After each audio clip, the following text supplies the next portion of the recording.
ഒരു നാണയത്തിൻ്റെ ഇരുവശവും ഒരുപോലെ പ്രാധാന്യമുള്ളതുപോലെയാണ് ക്രിസ്തീയ ജീവിതത്തിൽ നാം പാലിക്കേണ്ട 2 സംഗതികൾ.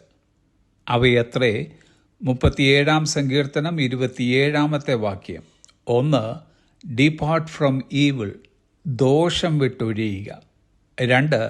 ആൻഡ് ഡു ഗുഡ്, ഗുണം ചെയ്യുക. ദോഷം വിട്ടൊഴിഞ്ഞാൽ മാത്രം പോരാ, ഗുണം മാത്രം ചെയ്താൽ പോരാ, പിന്നെയോ ദോഷം വിട്ടൊഴിഞ്ഞ് ഗുണം ചെയ്യുക.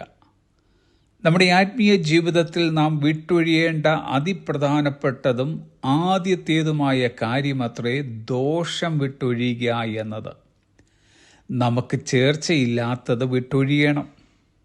ദോഷത്തെ കളയണമെന്നല്ല, അവയിൽ നിന്ന് ഒഴിഞ്ഞു നിൽക്കണമെന്നാണ്.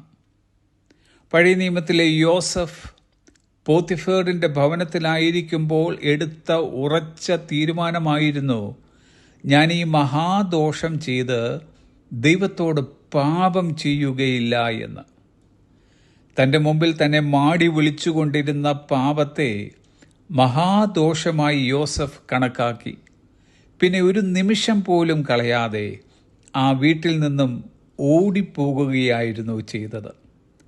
എബ്രായ ലേഖനകർത്താവ് പറയുന്നത്, പാപത്തോട് പോരാടുന്നതിൽ നാം പ്രാണത്യാഗത്തോളം എതിർത്ത് നിൽക്കണമെന്നാണ്. ദോഷത്തിൻ്റെയും പാപത്തിൻ്റെയും പട്ടികയിൽ അനീതി, ദൈവഹിതത്തിന് വിരുദ്ധമായ കാര്യങ്ങൾ, ജഡത്തിൻ്റെ പ്രവൃത്തികൾ എന്നിവയുമുണ്ടെന്നറിയുക. ദോഷം നാശത്തിലേക്കൊരുവനെ നയിക്കുമ്പോൾ അതിനെ ജീവിതത്തിൽ നിന്ന് ഒഴിവാക്കുകയേ നിവൃത്തിയുള്ളൂ. ദോഷത്തെ സ്നേഹിച്ചുകൊണ്ടിരിക്കുകയാണെങ്കിൽ അതിനെ ഒഴിവാക്കുവാൻ വളരെ ബുദ്ധിമുട്ടേണ്ടി വരും. പകരം നാം അനുവർത്തിക്കേണ്ടിയതത്രേ ദോഷത്തെ വെറുക്കുക എന്നത്. ഒരു കാര്യത്തെ നാം വെറുത്താൽ അതിനെ ഉപേക്ഷിക്കുവാൻ വളരെ നിസ്സാരമായി കഴിയും. നാം വിട്ടൊഴിയേണ്ടത് ദോഷമെങ്കിൽ നാം ജീവിതത്തിൽ സ്വീകരിക്കേണ്ടിയതത്രേ ഗുണം ചെയ്യുക എന്നത്. ഈ ഗുണത്തിൽ ദയ, നീതി, സത്യസന്ധത, സ്നേഹം എന്നിവയുടെ പ്രവൃത്തികൾ ഉൾപ്പെടുന്നു. യേശു കർത്താവിൻ്റെ സ്വഭാവം പ്രതിഫലിപ്പിക്കുന്ന രീതിയിൽ നാം ജീവിക്കുക.